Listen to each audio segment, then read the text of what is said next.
Hello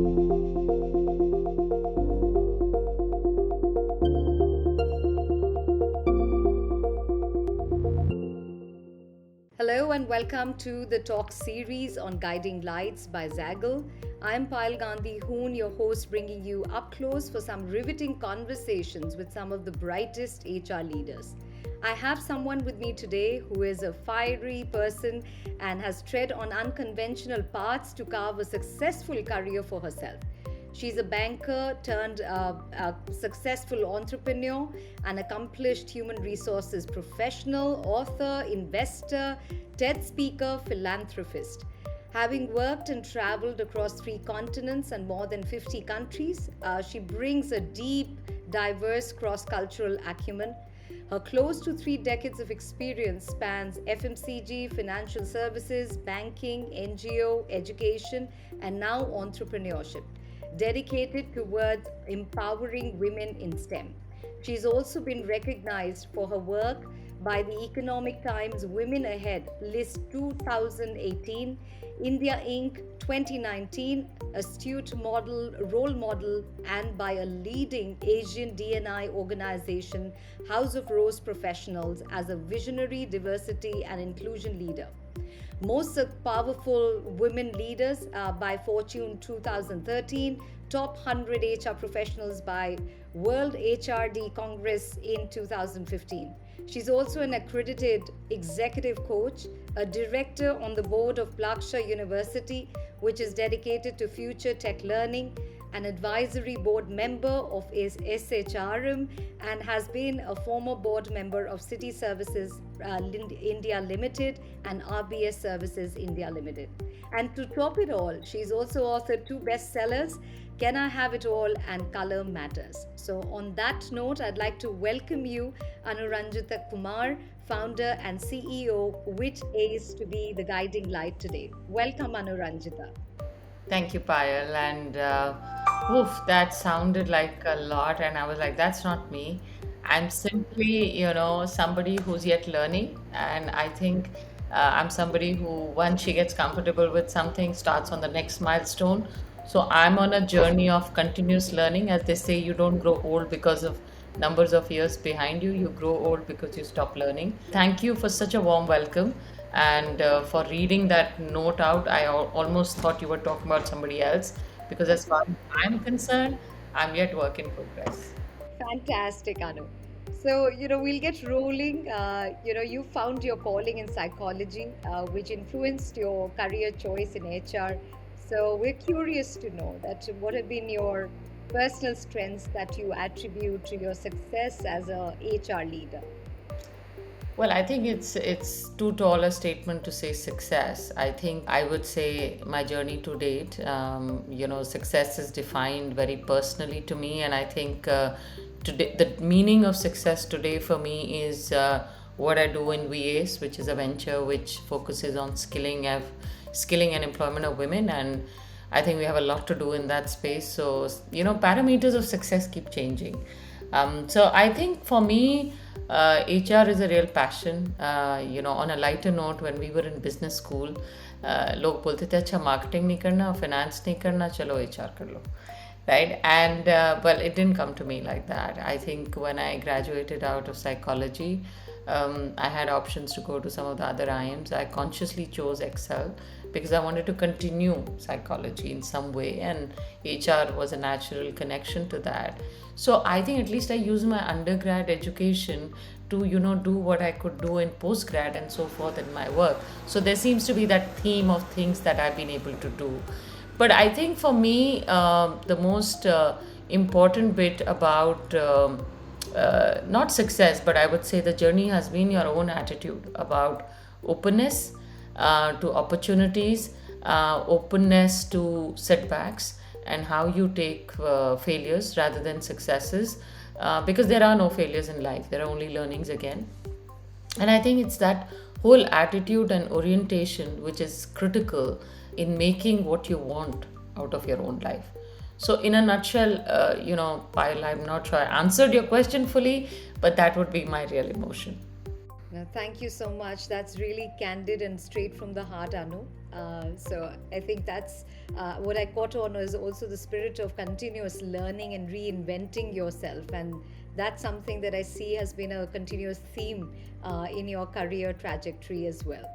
So I'm going to move on to your experience really of developing and focusing on commercially viable HR strategies or fostering global talent. Also, you've looked at developing a responsible culture which has been invested in people, businesses, clients. So, in your experience, what would you want to share in terms of one or two challenges that you may have faced from a HR lens? And how did you traverse those challenges, and what kind of a business impact that you were able to create out of that? Yeah, let me illustrate that with examples. I mean, there is no career which is not fraught with challenges, and there will be ups and downs in your career.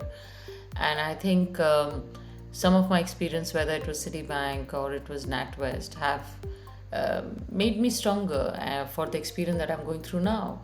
I think with Citi, it's truly a transformational culture, very empowering, very autonomous, and they throw you at the deep end and then let you swim. They won't let you sink, but they teach you how to swim. And I think that was the beauty of working there. And during my 22-year career with Citi, there was lots of transformations and lots of restructurings which kind of happened. And the big one that I'd like to talk about is when we were going through the financial crisis, right? At that point of time, as an HR person for that business, which was investment banking, you were suddenly tasked with, what are we going to do? Nobody had any answers, and all it was like, cut, and it was restructuring, which is in the best part of what we do. And I remember that, at a point of time where the bank was sinking, you were kind of torn between who I let go versus who I keep. And I remember reading this book up from Ray Dalio, which is about principles of management, is that, you got to, sometimes you got to let go, or you got to kind of, dissociate a part of something to save the rest. So it happens with our body as well, right? Sometimes you say, okay, you need to unfortunately let go of this part of your body to save the rest of the body. Or I remember in that book, he talks about an example where he talks about the fact that he was in a safari and there was this big bird which swoops down and catches this small bird and starts eating the small bird. And he says, I felt that was awful. And then he turned around and says, but when I reflected back, that's nature's way of doing things, right? Where somebody succumbs for somebody else to survive. So who am I to pass the judgment? Organizations are no different. Okay. And so I think as an HR professional, I learned in that experience or those challenging times is keep your emotionality aside when you're going through a tough moment, be objective and, work those challenges through. So that was, in a nutshell, I mean, I could write probably another book on that whole experience, but my big learning was that. The second one was, when I was back in Asia, and I think, we were going through some massive turmoil on, issues in the market, frauds or regulatory. I mean, when I came to India, there was the famous Puri case, which was happening with Citi. And, when the brand gets hurt and you have to go down to very basics of governance is an extremely important lesson. And we call it plumbing in my language, where we went into every policy. And big organizations, what happens is they get comfortable with what things have been happening. And, we all get into that mode of coasting. Ki sab theek hi chal raha hai, and you kind of forget that there is another world out there, and that's where you get careless, right? And when you get careless, mistakes happen. And so just learning how to be vigilant when you are at the leadership role, how to making sure that the governance are working right was another key lesson for me. And the third thing I would say is, I won't say challenges, but I think what many professional, not just HR, just becomes more important for HR is relationships. I think having a business acumen in HR is extremely important, right? One of the critique of our function has been, do you really understand the business? And God forbid, but this debate has been there for the last how many years that I entered the profession, and it continues to be there. We are almost apologetic that we are not on the front line. I don't think that should be the case, right? And even if I wasn't apologetic, people took it on themselves to remind me that I wasn't on the front line. So, as I was working with some of the leading bankers, I realized that I needed to know their business better than them, or if not, then equally as good as them.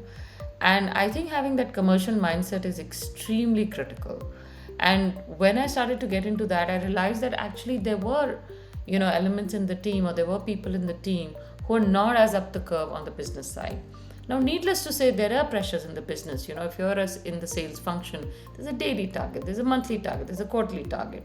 But the more you get closer to it, the easier it becomes to have a people conversation, because they think you get it. And once you get it, they trust you. And to be honest, today when I run my own venture, we're now 40, 50 people. I do my own fundraisers, I manage my own finance, marketing, and of course my HR. I think those experiences in some way prepared me for what I'm doing today as a CEO. When I launched it, I can't, it's hilarious. I did my first pitch to an investor to raise money. It was so bad, I would not give myself any money because I didn't know the nuts and bolts of doing it. And then I learned on the job. And similarly, today I can do balance sheets, do everything, but I learned. So it's not rocket science for all of you out there. I think the sooner you get onto it, the easier it becomes. I think if you're pursuing a HR career, think about that from this career of HR, which is an important aspect of any organization, how do you become a CEO? The moment you think about your career as not being a CHRO, as a CEO, the way you will go about your job is going to be very, very different. And you would want to grab into everything which is going on in different businesses, products. So I think, while I'm not necessarily just talking about challenges, but also about the learning in the thread of what I said earlier, going through a transformational phase is important to see the big picture in terms of what should happen or what shouldn't happen. So the big picture plays extremely important when you are, rising or growing in your career. And once you have a big picture, any HR strategy is easier to devise and fit in. The second thing is keep a tab of governance, because it's good to do training, it's good to do OD, it's good to do talent development. But I'll tell you what, when there is a governance issue, it's down to hygiene factors. Okay, so everything else goes out of the window. So you have to know your nuts and bolts. Nobody's asking each one of you to run payroll. Payroll is hygiene, but guess what, if tomorrow payroll doesn't run, nothing runs, right? So you need to know what's going on, you need to know policies, you need to know legal infrastructure. You don't have to do it, but tomorrow if you're the CHRO of a company and you have to debate with finance or you have to debate with legal, you should know exactly where the gaps are. And the third thing, as I talked about, your learning and relationships as you go through your journey will be your oars to go through an ocean on a boat, right? So one is relationships and connects, and the second thing is your own mindset and the knowledge and know-how about the business, which will kind of keep you going. So I'm going to get on to the spirit of the conversation today, in line with the spirit of the conversation. Someone wise said that the best leaders are clear. They continually light the way, and in the process let each person know that they do whatever that they do makes a huge difference. The best test of a leader is, do those who've served them grow as persons? Do they become healthier, wiser, freer, more autonomous? More likely themselves have they become a leader? So I think today the conversation is really about you being a guiding light. And I'm sure there would have been some, and quite a few many guiding lights in your life. So what have been some of your lifelong learnings, and who have they been really? So many, Payal. I mean, difficult to say a few leaders, or I think I learn from the kids every day. I mean, I don't know my guiding lights, but I learn music from my children. I learn mannerisms from my team members. I learn technology from new coders in my team. So each one of them adds something. So to pinpoint and saying, oh, there were 3 people who made my life would be a little unfair, because they don't. But having said that, I think there are significant influencers in my life. I would say my mother being one of them. And I think when I was growing up, my mother is a doctor, and she herself grew up in a Hindi medium school. in Lucknow, and then she somehow managed to get through a medical college in Lucknow. And she tells me that when she went there first time, she came out crying because the lecture was in English and she didn't understand a word of English. And so she self taught herself English. And उनकी बड़ी तमन्ना थी कि मेरी दोनों बेटियों को ना English बोलनी ज़रूर आनी चाहिए, because she said that was a handicap. And it's gone to the other extreme that my kids now are struggling for Hindi, and which I'm not very proud of, right? Um, but I think my mother was this very resilient and very driven and very tenacious. And we didn't know the value of going to a Wellams or whatever. But she said, "Nahi, I probably it'll be tough on me to afford this as a family, but I will send both my girls there. We are two sisters." I think coming back to work as professionals or as HR, I think I owe it to every leader that I worked with, every team member. But I remember I had a couple of mentors who kind of, this whole business acumen bit came from a Ram Kumar, who was one of my first bosses, who said, "जब तक ये समझ नहीं आएगा, you'll never understand it." And he pushed me really hard on to the. I mean, I used to squeal also and cry also, and he would say, "No, you've got to get there on the field." And I was put into the field with the sales team, right? I think when I was overseas, I think I worked with some fabulous bankers, top-notch bankers. And I remember that when we were going through the crisis, the ability to see in the crystal ball. And I remember in 2007, I was sitting in Canary Wharf, and we were doing the compensation process. And I spoke to my banking head and I said, "Boss, we're doing too much in equity. The bankers won't be happy because we are not giving much cash. I hope this gets better next year," because we didn't know what will happen in the crisis. And he says, "Anu, this is unprecedented. We'll be lucky if it gets better in 10 years. And that was 2007. We're in 2022. And the banking, there's a new normal which BFSI sector has witnessed, right? So the ability to see, connect the dots and see in the crystal ball and guide you was immense. And so from him, I learned how do you connect the dots, what you're able to see. I mean, gazing into a crystal ball is not an art. It's just about connecting the dots. And the last one was, about 18 months back when I decided to be an entrepreneur. It was a tough decision. Because I was very happy with what I was doing. We were well looked after, and they're young entrepreneurs and they're late entrepreneurs like me. The problem with people like us is the bars, the golden handcuffs are very high, and to break them and to say, "Hey, I'm going to just start greenfield," is very tough, because you're giving up a lot. Opportunity cost is huge for you to do that. So I was going through a similar debate, ki kare, na kare, really wanted to do this, but maybe the time is gone. So I remember talking to one of my mentors, and he said, "What is this debate up and down about?" And I told Prameet, I said, "What?" I said, "I'm worried if it doesn't work, then what will I do?" And he said, "You're thinking about what will happen if it doesn't work. What happens if it does work, right?" And so maybe you can say that I was just so focused on mitigation that I didn't think about the upside. And he said, "Anu, if it doesn't work, you go back and find your HR job again." And that wasn't such a bad plan B, actually.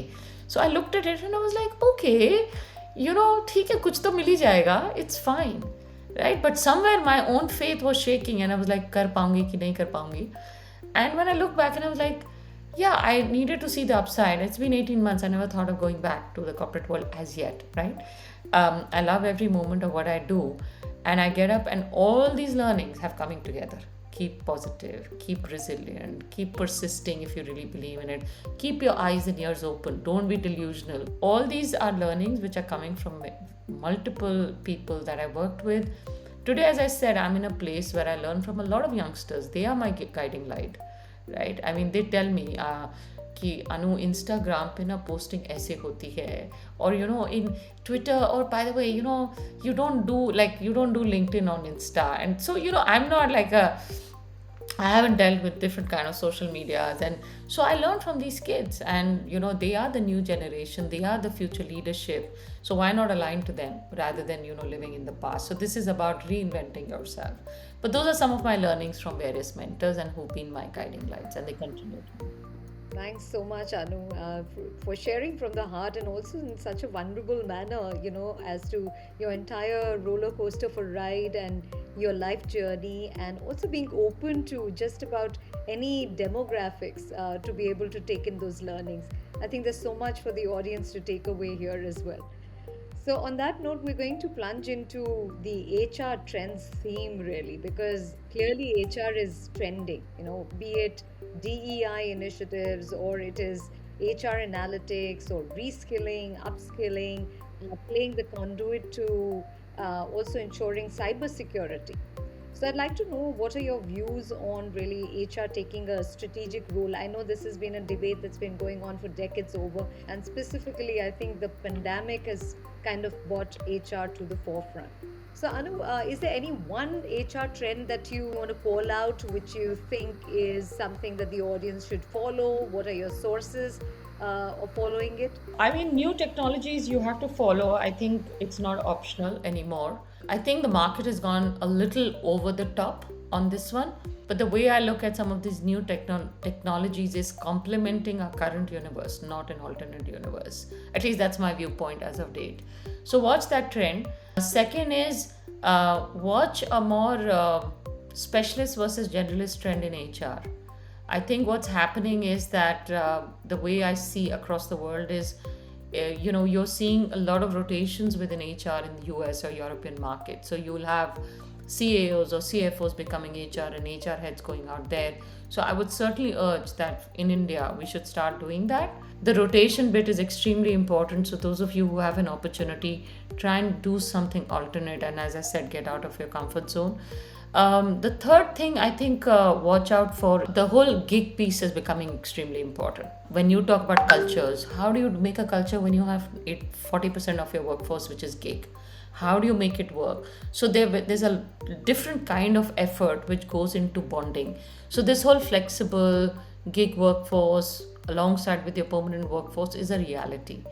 And how you embrace it, how you make them part of your organization, even though they're in and out, or you play that game of hide and seek, is a way we'll have to watch out for. So those will be three things which I would highlight, Payal. Thanks so much, Anu. And one more thing that I want to call out really is about rewards and recognitions and benefits for employees. I mean, in today's day and age, because it's clear it's not just a nice to have kind of initiative by the organization. So, what do you think is, some of the best practices that you've seen in your career that organizations can also embrace when it comes to rewards and recognition and benefits? Because one clear theme that is coming out is really about personalizing it, hyper personalizing it, really looking at the kind of age demographics that's playing in the organizations. And as we speak, it's really 5 generations at play at workplaces. So, what are your thoughts on this, and are there any best practices you'd like to share? As they say on rewards, there are hygiene factors and there are motivators, right? Compensation is never going out of fashion. So money will be important. But people don't just work for money, right? In many jobs, I worked at a discount because I loved what I did. I mean, today I pay myself a fraction of what I get paid, but I love every moment of it. So there is a balance between rewards, like monetary rewards and other rewards, I would say, right? So I think don't underestimate the power of money, but money is not everything. People like to see that they've been paid fairly, and the benchmark of fairness is different in everybody's mind. Apart from that, there are motivators. So motivators could be non-monetary recognition, and it could be from how am I growing? Am I feeling that sense of growth? So one of the things which I tremendously have enjoyed, and I was a beneficiary, is every 2-3 years I was put into a different job. So I was learning. Sometimes I struggled, but there was this sense of movement that I experienced, and that's a big one for the human mind. So I think growth through, I wouldn't say just promotions in a monetary sense, but promotions through different skill sets that I'm learning and growing is important, because I feel I'm valuable. There's a sense of relish that I get, or identity that I get. I'm able, the fact that I can go to my family and say, yeah, I'm doing a much bigger job is important. So it boils down to finally the learning and being recognized for it. When I look at younger generation, there's a lot of talk about, they like a certain kind of work-life balance, or they like to do more of CSR. But we as a generation also like certain things, and our parents would have thought we like something different. So if an organization is able to facilitate and plug into their need, that is an important need for them to fulfill. It becomes some sort of reward for them. In terms of recognition, I think Again, I would go back into saying what you want to do online, what you want to do offline. I find that a lot of companies, when people join, give them hampers with water bottles and diaries. It's just one of those passe things. And one of my clients came to me, and you know what they've started to do? They actually give them vouchers of experiential learning. So a new person coming on board, because you have a choice of 10, and you say, okay, these three, depending on the profile, you're able to customize vouchers. So I think little bit of a customized recognition would help, rather than saying everybody gets a hamper because they did this, or they get Amazon vouchers because they did this. Yeah, I mean, I like it, but I'll appreciate if you could make this more customized to me. Phenomenal and very refreshing, Anu. I love what you shared really from the heart. And certainly, I love the piece where you're talking about experiential learning vouchers. Now, that's a new one and something that people can connect with and be lit up by as well. So, on that note, Anu, what is your sign off line for the audience? Oh, this you put on the spot. So I'm just thinking. My sign-off line would be that never be afraid of uncertainty, because when nothing is certain, anything is possible. So, live with the possibility of things in the ambiguity that you're dealing with right now. Wow, that's profound. Okay. So, thank you so much, Anu, for being the guiding light on the Guiding Light series by Zaggle. It's been absolutely refreshing to have this chat that you really shared from the heart. Yeah, no, thank you, Payal, and lovely to be here. I'll be watching out for this series and learning from other guiding lights in this series. And really grateful and humbled by you having me here. But remember, I'm work in progress. But happy to be of any help to anybody who is transcending the HR journey.